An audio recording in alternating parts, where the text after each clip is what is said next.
Hello everyone, welcome back to a very different video today. This is something I don't normally do. I normally just do sort of gameplay and stuff. I don't really talk much and give much of my opinions in this sort of format, but there's some big changes that are happening July 1st to July 8th, which is basically now. There's going to be some testing ground changes and then removal of option selects. In case you didn't know, option selects are basically when you input one thing and it counters multiple things at the same time. People have some weird macros and stuff which can be used to do this, and it's kind of, yeah, it's a bit strange and a bit sort of cheatery basically. But yeah, I thought I'd do this video because two of my sort of main characters that I play are going to be changed quite a lot, it seems. So we've got Orochi and Shinobi. There's also some changes to Raider as well. So yeah, I mean, I sort of play and main Orochi and Shinobi mainly because they're some of the weakest characters, not going to lie. It's quite hard to do well with them at the moment, hence why they're being changed. And I quite like going for the deflects and stuff as well. So I like going for the hardest moves with the hardest characters. That's kind of my thing. But this might now change. So we're just going to hopefully very quickly go through this. 15-minute read, so it might be quicker than that. I'll send you the link in the link in the description below of this video, so you'll be able to see it. But yeah, let's quickly go down. So yes, it's going to be a week of testing grounds. Raider, most likely about making the hero more consistent as well as more efficient. We're improving 1v1 potential of the hero, whilst also making sure their zone attacks are better. Orochi's change aims to improve the performance in 1v1 situations as well as in group fights where the hero is currently struggling. Very true, very true. Shinobi received quite large changes which should redefine how the hero plays. Shinobi should now be more focused on close range combat and ganking, with the moveset centering around landing as many sickle rains as possible. Interesting. Finally, we're testing tech that should see the majority of option selects to be removed from the game entirely. Cool. And then a little bit of a roadmap there. So we've got loads of new content. There's a new hero being released this month as well. So that I'm going to be very interested to see what that's going to be. I have an inkling they're going to be a samurai character from the artwork and the Mirage sort of season we've got going on here. So first of all, Raider Storming Tap is now 400 milliseconds down from 500. That's the jumping top heavy, by the way, unless you didn't know. No longer interrupted on non-superior block. No longer has variable timing as a soft feint from heavy attacks. Now deals damage when using soft feint version and dodge version. I see, so there's different damage there. So when you're doing like a heavy and you press R1 instead, and then if you just do the dodge button and then R1, those are two different versions. Storming Tap had a few efficiency problems. Most notably, it was reactable by many players even though it had variable timing. We adjusted this so it always comes out at the same timing as feints, sped it up so it's more reliable, and made it not interrupted when blocked so that Raider can pressure opponents better. So if you blocked it before, then he would have to he wouldn't be able to do another attack straight after, basically. Uninterruptible stance timings. Adjusted uninterruptible stance during heavy attacks to always start at the feint timing instead of at various things depending on the attack. This should still let Raider use heavy attacks to trade with opponents, but should no longer be at timings where players could take a hit, feint, then guard break their opponents. Zone attacks. Raider's Storm now costs 12 stamina, down from 50 stamina. That's quite a big change. Raider's Fury now costs 12 stamina, down from 35 stamina. Right, so he can get a few of those off more now. He can get sort of like 3 or 4 of them, and like maybe 2 or 3 of them in the same stamina cost. Raider uses zone attacks as alternative heavy attacks, both in mix-ups and in punishes. We've adjusted the stamina cost of these attacks to cost the same as heavy attacks so that Raider can use them more often and more efficiently. So he's now going to force a reaction from your opponent because it's unblockable and you have to do something about that, so that's going to be good. Stampede Charge, 500 down from 600 milliseconds. Stampede Charge was too slow to be effectively used as a ganking tool. The slightly faster speed should make it easier to players to use it to plan out ganks. Top lights in chains. Now 500 seconds down from 600 for second and 500 milliseconds for finishers. So they're all the same speed now. I'm seeing a bit of a trend here. Developers' comments, so these attacks should now be in line with other chain light attacks. Fair enough. Top heavy finisher. 900 milliseconds down from 1000. This should help Raider catch fleeing areas better with a soft fate to guard break than before. So the trend is a lot of attacks are quicker now and they deal less and they use less stamina, and they're uninterruptible. So yeah, a lot more pressure from Raider. I don't play him too much now, but I might do after these changes just to see what they're like. Right, Orochi changes. So I think a few people know that I play Orochi quite a lot. And I've played him for the longest, played him for like 4 years. I sort of started my channel playing this character. So I've seen a lot of changes over the years. But anyway, first one here. Cancel attack recoveries into dodge. Can now cancel all non-dodge attacks, including Storm Rush, recoveries on hit / non-superior block / miss into a dodge. Orochi needed a way to be more effective in outnumbered situations, as well as being able to go on the offensive more efficiently. With this change, Orochi should be able to perform both well, instead of relying on the finisher's recovery cancels only. So this could mean that we can go straight into deflects and other things straight after we attack, so it doesn't have to be the last attack that we can go straight into a dodge for. So that should be interesting. You can keep the offense going basically and react to your opponent's moves as they go. That's what I sort of take from that. Light attacks removed the light finisher, so I assume the last attack you can do in a chain will obviously be an R2 attack, a heavy attack now. Every non-bash opener now guarantees a combo light attack that counts as the second hit in chains. Interesting here, non-bash opener, potential bash coming up.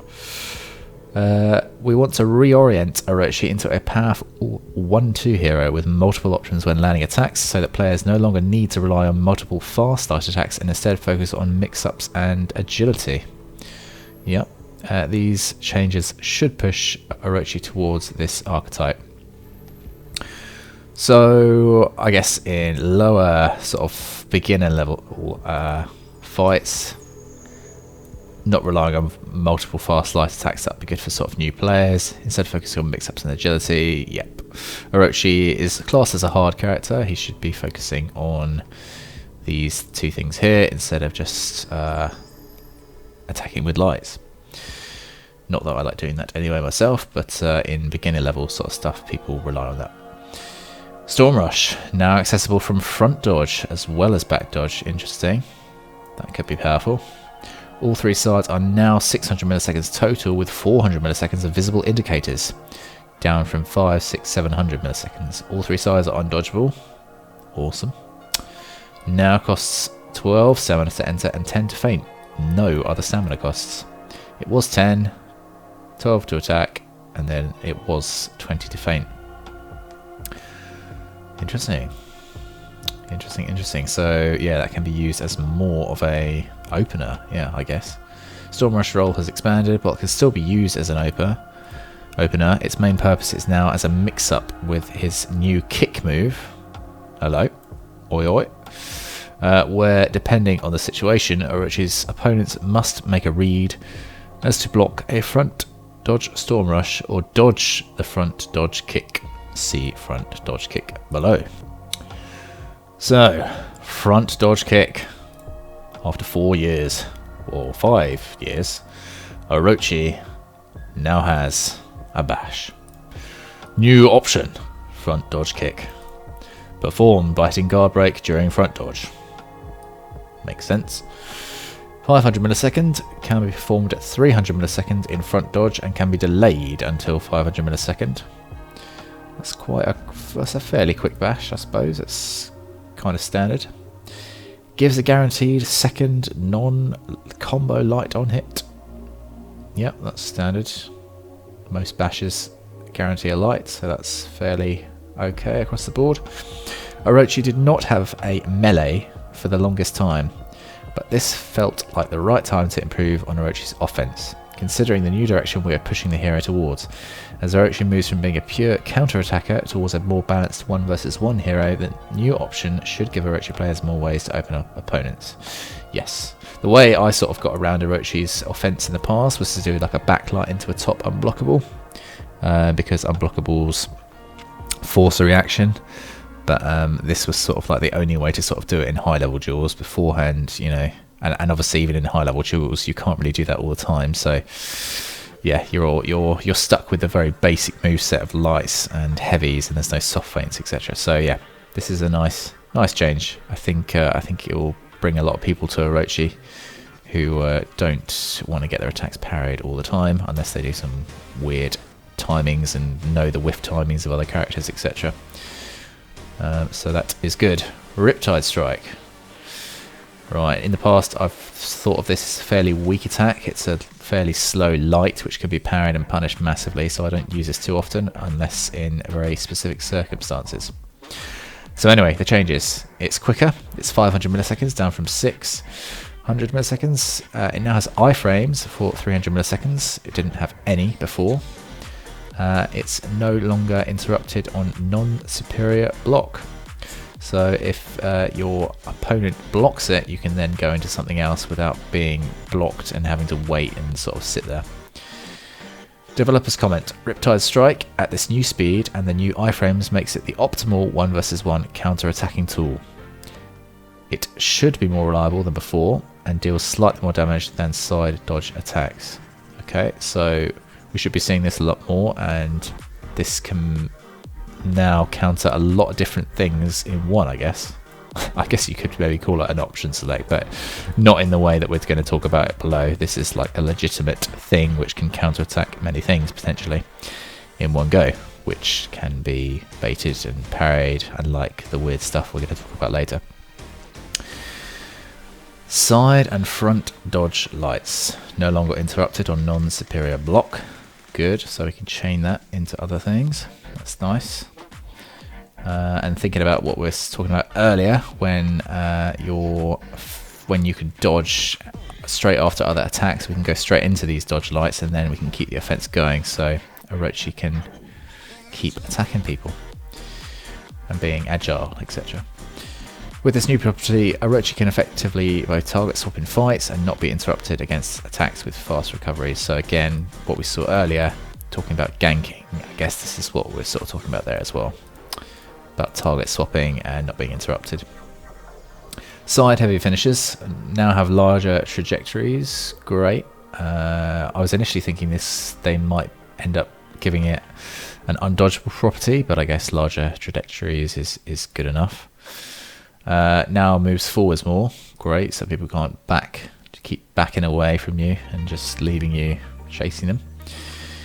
Orochi had little incentive to use their side heavy finishes. Yeah, I pretty much always use the top heavy, especially because I try and bait out option selects these days. While they were faster than the unblockable top version, these attacks did not allow for defense in outnumbered situations. With these new properties, we hope that Orochi is now able to move more swiftly in these types of situations and can deal with multiple opponents more efficiently. Yeah, so top is not good to use in sort of ganking and multiple like 2v2s, etc., because the top goes straight down and it will only hit like one person, whereas a side attack will hit multiple people. So I think that's what they're sort of talking about there.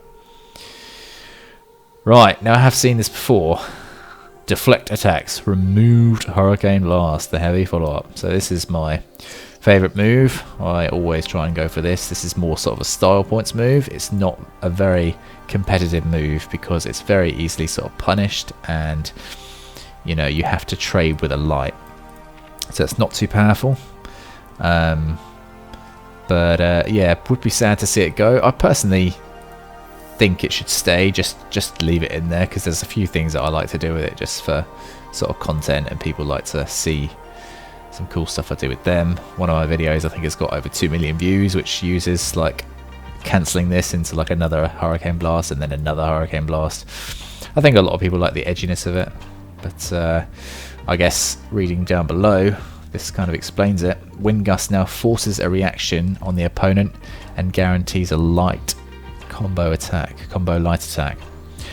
So Hurricane Blast was situational, barely used. Yep, we opted to improve the functionality of Wind Gust instead, so that it still provides a good, satisfying attack while keeping some of the more advanced properties of Hurricane Blast. So I guess that's why. I don't know. If it ain't broke, don't fix it. But maybe you could just be left in. Don't know. I would like to see it left in. But yeah, that's the last thing for Orochi. So deflects. There we go. Some changes to that. But we'll have to wait and see in game what that's going to translate as on in the actual live testing grounds. Shinobi. Ranged attacks. Removed charging heavy attack from neutral. Removed range guard break. Ranged heavy attack is now melee and only accessible after a front kick, side kick or backflip. Ranged heavy attack can be target swapped. So no more pulling people away off camera into cliffs and stuff. And no more charged heavy from neutral. Shinobi's use of range attacks was proving to be problematic. Players were able to use ranged guard break to gank opponents without indicators, could use the ranged heavy attacks to poke opponents safely from off-screen in group fight situations. Finally, other heroes do not have the tools necessary to deal with these ranged guard breaks. Even if Shinobi ends up pulled to the ground, the opponent is still stuck in an animation in which they will certainly be hit by an external attacker. So yeah, more sort of 4 versus 4 stuff here. Yeah, I guess when you pull someone away, even if you counter a Shinobi, you can't really have much time to do anything. You can get smacked by a heavy or something from someone else. So I guess that's kind of annoying. We want to change how Shinobi plays so that the hero is more of a very agile close range hero rather than being relegated to running away from opponents and using range attacks, and ensuring that Shinobi's tools work with respect to the opponent's tools. Okay, well I play sort of a Shinobi differently, I guess, to most. I've sort of had I've used him since season 2, so again, near enough 4 years. There are some very niche ways of dealing with people as Shinobi. There's a lot of weird timings you have to learn and get used to, which are sort of, yeah, a bit dodgy. I don't really know what to say. I guess I'll have to try this out before I sort of make any more comments on that, because I don't know what it's going to be like. So stay tuned for that. Kicks. Front kick can now be performed after a single front dodge. Side kick can now be performed after a single side dodge. Okay. So I guess maybe less guard break vulnerability from that. Developers comment, Shinobi has difficulty accessing dodge attacks to counterattack and initiate against opponents. This change should help in making the hero more viable and better to initiate offense. Yep. Totally agree. Totally agree. Chains. Flight finishes now chained to Sickle Rain. Combo lights now chained to Sickle Rain. Perfect. That's what he needs. He needs more damage. I guess when he does the Sickle Rain, he'll be left open for attacks and ganking, but potentially, if he's got to do the triple light afterwards. But that's something to think about for now. Shinobi's new offense revolves around landing Sickle Rain as much as possible. Yep. Okay. These changes should help in making the hero flow better towards their mix-ups. Yeah, that's interesting. I guess we'll have to read this. Hang on. Sickle Rain. Top heavy finisher is now unblockable. Aha. He needs an unblockable attack, and that is... I was thinking if it's going to be unblockable, that's the one to do it. Top heavy finisher is now 800 milliseconds, up from 700, so slower but unblockable. Yeah, that's fair enough. Side heavy finisher, undodgeable. Brilliant, because I would always still miss people because they could go out of range and stuff, so that's good. Catch those people who love to dodge. Additional hits for Sickle Rain no longer needs strict timing. Oh, okay, so when I was talking here, maybe they don't need to be timed in such a way that it's going to make him open to external attacks. Okay. Guard break now leads to Sickle Rain. Right, so guard break is now going to do a lot more damage, I guess. Might even be the most in the game if his heavies still do the same damage as before. Who knows? Developers comment, Sickle Rain is now the main focal point of Shinobi. As we move towards landing the attack more and more, making the top version unblockable ensures that Shinobi has effective 1 versus 1 mix-ups and can land the attack externally, while the side undodgeable versions are using various mix-ups after a front roll to catch opponents who attempt to dodge the flip kick. Yep, I like this. I like the main focal point being Sickle Rain. That seems to be the theme here. That's good. Again, we'll have to see how this plays out in the testing grounds. Front roll, now changed to flip kick earlier. Now changed to Sickle Rain. Now accessible after a backflip. Can be target swapped after a ranged heavy attack or backflip. Okay. Having a couple of seconds here to think what these what these moves are. I don't normally know what these moves are based on name, but I guess flip kick. Flip kick. I guess that's the front one. Sickle Rain we know. Backflip is normally after a roll, I guess.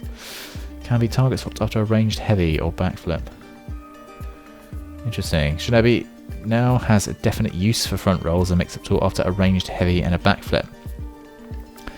Flip kick is now fully unreactable and players must read what their opponent will do instead of blindly dodging every time they see a front roll.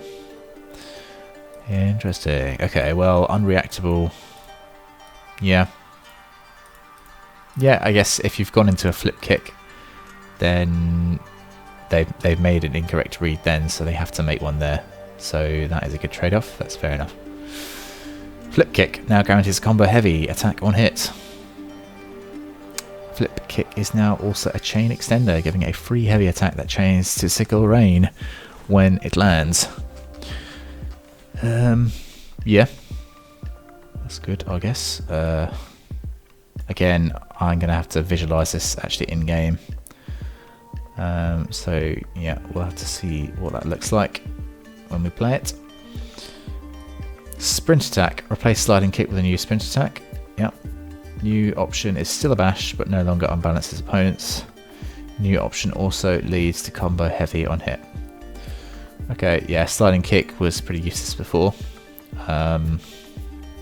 It didn't really confirm anything, so that's fair enough. Sprint attack is more in line with other fast bash attacks from sprint. Guaranteed damage on hit ensures that the move is still viable, but it should no longer be frustrating to play against and allows to remove the jankiness with the variable hit timing and extended hits timing on first hit. Okay, lovely word there, by the way, jankiness. Combo heavy attack. New option. Combo heavy attack. Accessible by pressing heavy after a flip kick or a sprint attack. Chains to Sickle Rain. Again, going with the Sickle Rain theme, which I like. Yeah, Orochi needs more chains. Accessible by pressing heavy after flip kick or sprint attack. That is fair enough. This new option for Shinobi ensures that the hero flows better into Sickle Rain and gives proper damage on 2 of their bashes. That's fairly succinct. That makes sense. Backflip. Now only accessible on hit only from any attack except ranged heavy. Now chains to front roll. Backflip is able to give Shinobi distance quite easily. With this change, Shinobi has to work harder to get it. Yep, okay. I guess that's trying to get rid of the annoyingness of Shinobi being distance. Again, going back to above where it was saying, you know, we want to have Shinobi be more of a close range agile fighter, I guess. Deflect. Teleport now needs to be activated using guard break input, no longer automatic. So that's kind of like Berserker's GB deflect, I guess. Now changed to heavy finisher. Cool. Yeah, his deflect was kind of weird before. It normally kicked. Shinobi was the only hero with guaranteed automatic deflect. This change gives players more agency as to whether they want to use the attack or not, and now leads to mix-ups instead of guaranteeing damage against different heroes. Fair enough. Yeah, I guess some people would do it by accident, or yeah, they would do it and then be forced to deal with the follow-up from that. But yeah, that's nice. That's nice that you have more control, basically, which is what they mean by more agency. Teleport kick, no longer guaranteed after a teleport. Ranged attack. Ranged heavy attack follow-up is now always guaranteed. Brilliant. That is brilliant, because before it was a weird combination of looking for where your opponent was not guarding before you did the hit, which was just another mind thing, which I didn't want to deal with. Developer's comment. Shinobi was gaining a lot of damage after a successful deflect. This change now shifts the balance towards mix-ups where the opponent has to read if Shinobi will perform a kick or an undodgeable side sickle rain. Good. Words like this, where the opponent has to read if Shinobi will perform a kick. That is a nice sentence there. Opponents need to make reads. They don't need to get the easy way out. That's good. Shadow Strike, now chains to teleport kick, now chains to sickle rain. Shinobi now has access to strong mix-ups that lead to sickle rain when parrying, improving the hero's flow. Cool. Yeah, Shinobi's parry before was just parry and R1 straight away and you get a bit of bleed damage, but now we can have 2 of these, which is good. The list changes to Shinobi is quite exhaustive and may seem jarring to many players as the hero plays differently from before. We feel that this version allows much more variety in combat, is much more successful with mix-ups, and much healthier in the landscape of For Honor's heroes' tool sets. We look forward to your feedback on these changes, and I look forward to playing it. Yeah, I like those changes. They'll be interesting to see in the live games if they work. See if having less distance for Shinobi works out. I've got a lot of muscle memory for the character, so I'm going to have to change the way I play quite a lot. But yeah, I will be interested to see where things go from here. Option selects. Now, for beginners, you probably won't know what this means, but for the more advanced people, this is sort of very good news for a lot of people who play sort of in the higher level sort of stuff. So we're introducing new tech that lets us eliminate parry option selects from the game. This ensures that offense is more potent, especially unblockable offense. Yeah, definitely. And it has the potential to have large changes to the game's meta as the skill levels where they are used. To achieve this, we've ensured that players enter inputs where one of the multiple outcomes is a parry outside of a normal parry attempts. Said parry is ignored and will not be performed. This means that when performing an option select, the non-parry option will always occur. If you throw a heavy attack and feint it, your opponent will still perform the non-parry option. If you let your attack go, however, the non-parry option will get stuffed. So it means that people who try to do what's called something like a guard break option select, I guess that means they will go forward with the guard break and they will not parry your attack, so they will get smacked with an unblockable or a heavy, or even a light in some cases. People try and option select lights, which is a nightmare. And also, I think it's going to come onto it in a moment. I've just seen their zone option selects. Let's read this actually. It's important to note that zone option selects, the most prevalent option select in the game due to its ease of use, is affected by this change. We're aware that some players advocate for keeping zone option selects in the game while removing the other more egregious forms of option selects. That is a cracking word. Cracking word there. In this case, our tech also disables zone option select in general. We see this as a good thing, as zone option select effectively removes a layer of possible balancing we can use on zone attacks in general when zone option selects are present. Zone attacks fall into 2 categories: strong, because you can use them to option select, or weak, because you can't. This prevents us from using stamina costs as a balancing level on zone attacks. The removal of zone option selects also lowers the efficiency of some specific zone attacks, Black Priors and Gladiators more precisely. Yeah, due to their state as a bash, which made them especially strong, as option selects as the typical counter feint into parry cannot work against them. Yes. I totally agree. I think I've always sort of thought in my head I'd rather have all option selects gone than have zone option selects and the other ones, the egregious forms of option selects. I'd rather have all of them gone than just, you know, one of them. Because zone attacks, zone option selects are easily parryable and deflectable and counterable. And you can end up doing a lot more damage than they can actually get from doing this if you're an experienced player. But because of the egregiousness of these other option selects, like GB option selects, bash option selects, dodge option selects, which are sort of, I don't know, like some sort of hidden secret society seem to be using, and it's not really talked about much, and you have to sort of use like sort of macros and stuff to use them. That I don't think should ever be in the game, and I think this has obviously been noted and seen, and I look forward to people parrying attacks with the parry mechanic, which is R2 on a attack just before it hits you. So yeah, I'm not surprised this has come in the game. I look forward to seeing it.